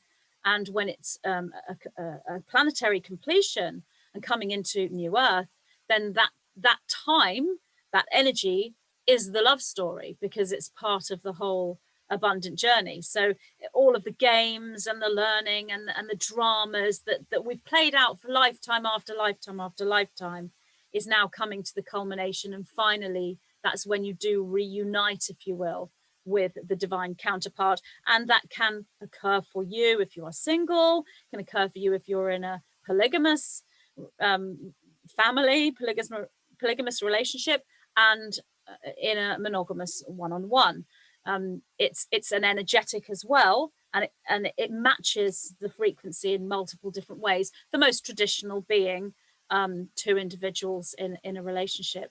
But yeah, thank you for sharing your love story. So Jen, you know, what's your feeling on those topics, twin flame, and how you came to know about the dark side of reality, and the fact that we're here to be a team bringing down the old structure, if you will, and moving into new earth, rather than just sort of love, light and meditation, you know, wherever you want to go with that subject. Well, it's such a big subject for me, because it feels like it's one of the main areas that I've sort of incarnated to speak about. So as I don't know if everyone knows, but I got taken off Facebook and Instagram last week, and basically, you know, that was a really big thing. I'd been devotedly building up my platform for like well over 12 years, and but what happened was, when that happened, I basically, it really inspired me to start writing my book. And so I've started writing my book now, which is about twin flames and their specific role in this planetary ascension. So I've written 16,000 words in about 5 days, and it's just absolutely, completely and utterly just flowing like water. And I've been really going very, very deeply into this whole subject matter. And basically, in a lot of my work that with twin flames, a lot of the core separation that twin flames experience happened at the time of Atlantis. This is what I was shown, that at the time of Lemuria, the 144,000 twin flames incarnated, and we actually seeded this lifetime where this would be the fruit of the seeds that were planted at the time of Lemuria. And the 144,000 twin flames all incarnated at the time of Atlantis as well. But there was a cataclysm that occurred where nefarious energies entered into Atlantis, and that actually caused a separation between the twin flames.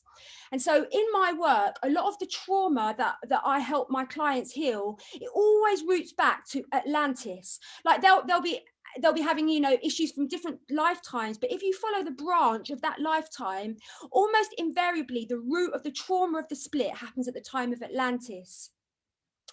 So a lot of the work that I do is about restoring that timeline and reminding us all of our multidimensionality, and that as multidimensionally awakened avatars, we actually have a duty and a responsibility to go and transform lifetimes where there has been trauma that has been stored, that has caused like us to freeze on an etheric level. Because when we freeze, it creates a block with the energy flow between us and our higher self.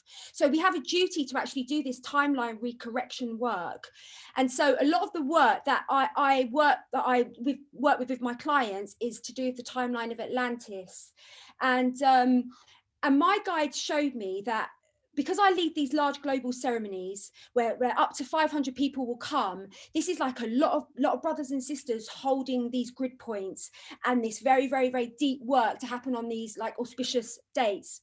So I was shown that a lot of preparation work is happening now, between now and the 21st of December, with regards to the twin flames. And that there is a whole wave of twin flames that are coming into physical union in this particular ascension window. And so I've been guided to facilitate this ceremony whereby we restore this Atlantis timeline, not only on a personal level, but on a collective level, where we actually go in there and we hold space to recorrect that trauma that happened to all of us, particularly the 144,000 awakened starseeds at the time of Atlantis. And that's going to be on the 22nd of the 11th in a couple of weeks. And I just really want to let everyone know, because if you're drawn to me and Tara and Magenta, then this work will definitely serve you, because the Atlantis trauma really, really is the core trauma for so many of us. And that is what is creating these splits and these blocks in our relationship. And the divine feminine very often has this very, very deep fear of abandonment, like very extremely deep fear of abandonment. And a lot of the divine masculines have a fear of shame and guilt around their masculinity and around the fact that they left. So all of this work is about really, really healing those core wound issues. And this is what I'm speaking about in my book. So it's just so amazing that, you know, that this has all happened really with Facebook, and it's actually inspired me to write my book. So just wanted to let everyone know about that the twin flame was there anything about twin flames? I mean, what I'd say about twin flames in this particular window is that many twin flames are coming into recognition, and a lot of the divine masculines that were in denial of who their true twin is, they are getting harassed by their higher self at the moment. They're getting dreams, they're getting synchronicities, they're getting visitations. They can no longer stuff it under the carpet, the fact of what their soul knows, because a lot of the masculines, they forgot the memo about the divine relationship. It was so challenging and treacherous incarnating in the third dimension that they entirely forgot that God had put into the plan, you're going to meet your best friend throughout all of eternity. They you know, so a lot of the masculines are invested in this survival vibration. Like they're very happy in their comfort zones because at least they're surviving. Do you know what I mean? But the thing is, their higher self is not going to be tolerating that anymore, and if they're really staying quite stuck in their comfort zones, they will receive very large boots up the backside. So that is my little sort of like energetic insight to what's going to be happening as we lead up to this 21st of December. There's going to be a huge amount of recognition and awakening, and people truly awakening to their divine counterpart. So that's part one.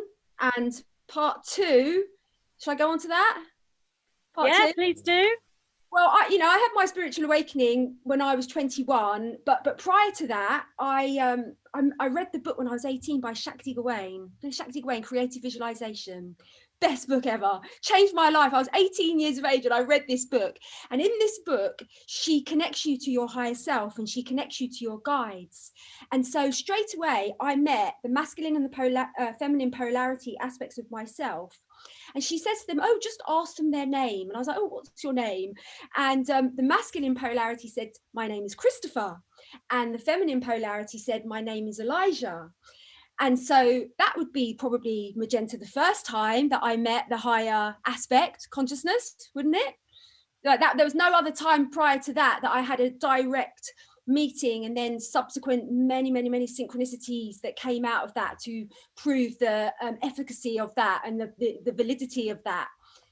So, and then I had my spiritual awakening, and then I met all the masters. When my third eye blasted open up on the mountain, then I saw first of all, I saw Archangel Michael, I saw Yeshua, Magdalene, Gandhi, John Lennon, Bob Marley, Krishna, Babaji, and there was a few more that I couldn't recognize, but they were the ones that I could actually identify and recognize. And they all celebrating. They're like, yeah, one soul's woken up. That's no mean feat for like one soul to wake up. And they were like cheering with their maracas. So I think that was my first true meeting with ascended beings, was when my third eye blasted open on top of the mountain. Wow. But that's really interesting. But the thing is, so I was totally awake, and then I got back to the West and I was like, what's going on? Like, we're all so divine. Why isn't the world reflecting our divinity? Like, what's going on with the media and everything? And then I was like, oh, maybe they don't know. Maybe they don't know. They just don't know that we're divine. And then it took me a little bit of time to work out that they did know, and they were actually like on a major mission to withhold that information from us. But it wasn't until, because I had my awakening in 95, and it wasn't till at least, I don't know, like 2002 that I think I came across David Icke. And as soon as I read David Icke, I was like, boom, boom, boom, boom, boom, boom, boom, boom, everything just came together. But I intuitively knew, but he was like, he named it. So he was my red pill, really. Wow, that's so interesting. I haven't heard you speak about that before. I absolutely agree with what you're saying about the Atlantean program as well, and the hijackings that occurred there, and the splits that occurred there, and with the same respect, the seeding of the golden age and the new earth that occurred there as well. So Atlantis is hugely significant right now, and I guess you could say what we're coming into now is the new Atlantis, which is why everything is playing out in America predominantly, because, well, the nine say America's the central point of the new Atlantis, or is the new Atlantis in and of itself, in the way that it is manifesting. with me regarding coming to the awareness of the dark negative side of reality, you know, I'd read things before. I'd heard things. I'd read the Barbara Marciniak Bringers of the Dawn. I read David Icke's first book around the time when I first started channeling. But anything that was negative or nefarious, it didn't really register with me. I didn't really get what it was. I was far more invested in the love and the opening of the heart and the meditation and the transcendent side of things. You know, so it's going through more of a transcendent experience. And when you do that, you often come down to earth with a bump, which is what happened to me, to pull me off that sort of lack of integration of the ego, if you will, in the early days. So nothing really registered with me that there was a nefarious darkness, regardless of what was coming into my reality, which is how so many people are now. You can tell them and look them in the eyes and actually say to them, this is happening, this is happening. It simply does not register. If you aren't ready to truly see that, it doesn't register when it's right in front of you, which is what we're going to go through for many, many individuals over the coming weeks in December. And when these revelations come out, individuals won't be able to believe those revelations because they can't process them. So just like you, Jen, it was several years later into my spiritual journey, I'd been speaking to the spiritual entities, White Spirit, from 1993. And it was, I think, around the year late 2007, early 2008, when I was picking up that there was that spirituality wasn't all just love and light and fluffy bunnies, but it still hadn't really sat with me fully. It was the very first channeling that I did, which I uploaded here on YouTube. It's called Conversation with the White-Winged Collective Consciousness of Nine. If you go right back to my very first video, it was that information that really brought it home to me. And it was when the Nine said, they were speaking about ascension, and it was when they said, there are those who would prevent or halt, I don't remember which word they used, there are those who would prevent your ascension journey. And I remember that really, really sinking in and me questioning them, saying, really? Who on earth would want to prevent our ascension? Why would anyone want to stop us ascending? I don't understand. When ascension is what we must do as souls, why would anyone want to prevent that? I was shocked. And that is when the Nine started to introduce this other agenda and this darker faction, which then sort of went on from there. So really, it was the channeling I brought forward that taught me this. Despite the fact that I'd heard of these things before, nothing registered until it came from the Nine. And I think, you know, with the people that are going to go through this journey, even if they're faced with something, nothing makes sense until it comes from themselves. So there is a huge, huge purging and a huge journey that is going to occur. And I think, you know, Tara, you said you see this going on, and I absolutely do as well. For those individuals, we're looking at around 3 or 4 years, potentially longer, for those individuals to come into an awareness of what their own self is telling them, rather than what they're seeing in their outside reality, and being able to integrate it. Because when they've done that, everybody starts to individualize, and then they can come into unity. And it's hard to pinpoint a date, but I would say potentially it's a decade from now before we are in a full unified consciousness on this planet. And that is when we are in full fifth dimension on a physical level. But that's globally. The awakened individuals are coming into that now. They will go into it much earlier, and it will feel like a unified reality for us, because we will be in the synchronicity of continuously being drawn into that new earth. So it won't feel like there isn't a unity for us other than what we're witnessing with others, but we won't be experiencing it. And that's kind of happening now, really, for the awakened individuals. They are already heart-centered and have been for a while, but that's going somewhat off topic. So I think we probably should wrap this up as we've been chatting for ages. But Tara, if you want to, you know, have the last word here and take us out with your experiences of how you came to the realization of the dark side. I know that Archangel Michael came to you with the information for I Love You Me, and that's a beautiful story. And I Love You Me is, you know, all about the healing. So there really isn't any, as far as I'm aware, dark nefarious information coming into that necessarily, other than your own trauma. So yeah, talk us through that. Oh, you've gone. Yeah, you're muted. Oh, sorry. Sorry, I muted. No, there's nothing dark and nefarious about I Love You Me. It's absolutely pure. It's so pure. It's amazing. You know what? I'm going to try and make this quick, I know, because we've been speaking a long time, but I was born into an environment where it was all love and light, with a world-leading guru in self-knowledge and the heart. And so I was very much in that all the time. And of course, you know, I still have human, you know, it's very human, very down to earth. And it wasn't love and light all the time at home on the grounded level between parents and between people. And in fact, there was a lot of messiness going on. But for me, I was very drawn to that master. And I remember being very, very small and just being absolutely in this golden light, just being completely plugged in. And what I would see was that that wasn't necessarily happening with the people around me. It was the dimension, obviously.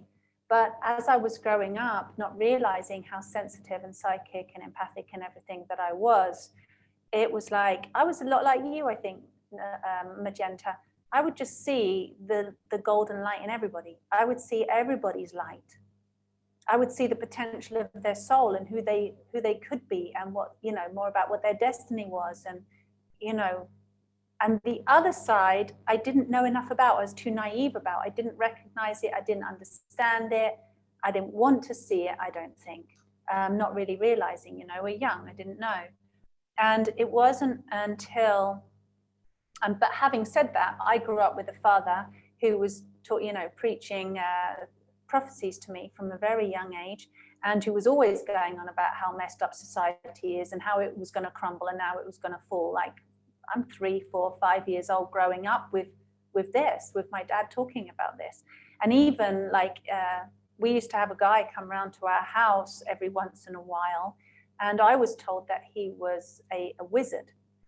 He would work on the 4th dimensions, and he would go and sit in our bath for very, like, all night, basically, because you said water is a conductor. That's what he would do, is come to our house because he felt safe in this spiritual energy and protected. And he would sit in the bath, and he would come back down, and my dad would tell me that he'd been fighting warlocks and stuff in the 4th dimension.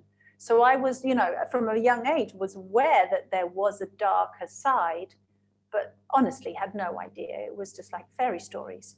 And it wasn't until really I'd gone through my own dark nights of the soul from 14 years and onwards, and through my early 20s. And it was, you know, and my dad, he read all Dave Dyke's books as well. He was always talking about, you know, the collapse of the banks, the collapse of the old system, and, you know, that there were darker forces at work. But it was all just stories from my dad. And it was only when I really switched on I think my potential of what I could do when I was about 29, and I started reading people's souls, like, or realized I'd validated that I could read people's souls and what I was seeing was real, and then really started reading, really started looking, that then I started seeing much more of the history, like you're talking about, going back to Atlantis, the splicing of the DNA, the splitting, all kinds of stuff, reading it in people's soul memories, and seeing and being shown visions and all kinds of things, what goes on those darker sides, and all of the stuff that's coming to the surface now, all the rituals, the dark practices. Saw that years and years ago, but it was like, yeah, it wasn't so prevalent in the public eye at that time. But with the guidance, that as an actual being coming through rather than just being in that light and being guided by source or light or God, whatever you want to call that. That was really when I was in my early 30s, and I'd been doing soul readings for a long time. And then I was like, how do I help people get out of their karmic stuff? How do I help people, you know, stop oscillating between their dark and their light? And that's when Archangel Michael guided me. But I didn't see him as an archangel. He was just like this little monk on my shoulder that would rock up every time I was with a client and just guide me.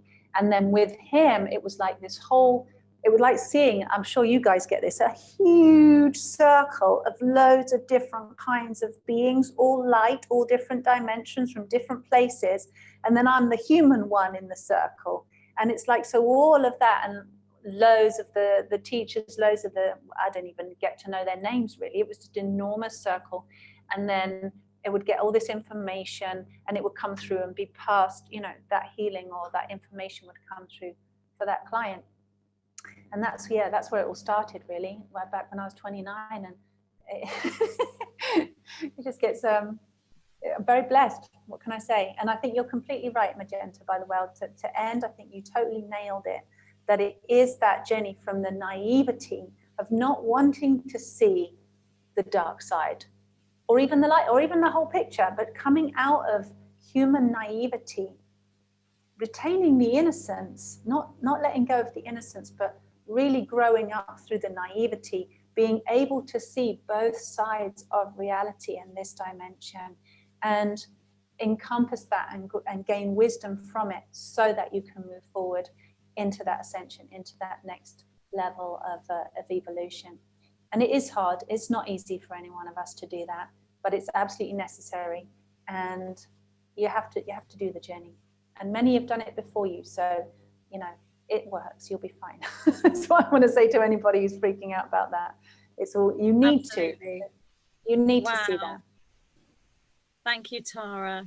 Thank you so much for sharing. So profound, such wise words from both of you. And I really hope that people have enjoyed this, because we haven't got together for a while. And I don't know about you girls, but I feel when we're talking a lot and we're seeing each other regularly, it's lovely, but I'm not saying it loses power, but it sort of, you know, plods along in a sort of a similar vein energetically. But when we haven't spoken for a while and then we come back together, it's incredibly powerful and the energy is fresh and new and dynamic. And then we create a real alchemy between us. I don't know if you two girls have felt that today, because I certainly have. Yeah, I felt that. It's had a lot of energy, and I think it's going to be so valuable for all our listeners, definitely. And just hopefully everyone will share this video and subscribe to our channels. You know, I'm building up my platforms again. And you know, and also I just want to let everyone know that I'm getting my book. I'm going to have like the first 100 copies, so I'm going to have a landing page for that. Really excited about creating my book. It's such a beautiful experience, and yeah, I can't wait to share it with you all. So yeah. Oh, that's lovely. And it is lovely writing. Obviously Tara and I have, you know, created books, and it's beautiful. It's such a beautiful journey and such a learning journey, and so cathartic as a writer, you know, to produce the work. So yeah, thank you. Sacred. That's what I feel like. I'm birthing something so sacred, and it feels like it's a companion on my journey. And I feel like I always want to be writing a book now, to have that companion. So beautiful. It's amazing. And I must admit, if I'm troubled or about something, or I'm not perhaps seeing things as clearly as I'd like to psychically, the nine will say to me, come to us. Come to us. What they mean is right, because that's the closest connection I find with them, because I can get out of the way and allow that energy to simply come through me as I write. And just like you said, Jen, it pours out of me. I'm sure it's the same for you, Tara, literally flowing so fast that the words are actually there in my head before my brain has even caught up with them. I can't type fast enough, and there's all these spelling mistakes all over the page because I'm trying to get the word out, and poor Daniel has to put up with all the terrible editing afterwards, and he's like, what is this? I'm like, I don't know, I'm writing so fast. So yes, it is an amazing journey. But thank you to everyone who has listened to us today. And yeah, exciting times and very interesting times. We must get together again, because there's just so much going on. The energies are so intense on a daily basis right now, and there are some profound things coming. This whole revelatory issue with the American competition is huge and very apt for the time of completion, because at a planetary or humanity completion time, of course we want to know what's been hidden. Absolutely, the truth must come out. It's written in all of the energies that can pulse out from source. So interesting times ahead, and I just hope everybody can sit, ground down and sit down and have the faith and the knowing to ride through what is coming, because whilst it's challenging, it's going to be very exciting, especially for those who know this story and have waited for so long for these revelations to come out and for things to finally start happening. And absolutely, that's so close to us now.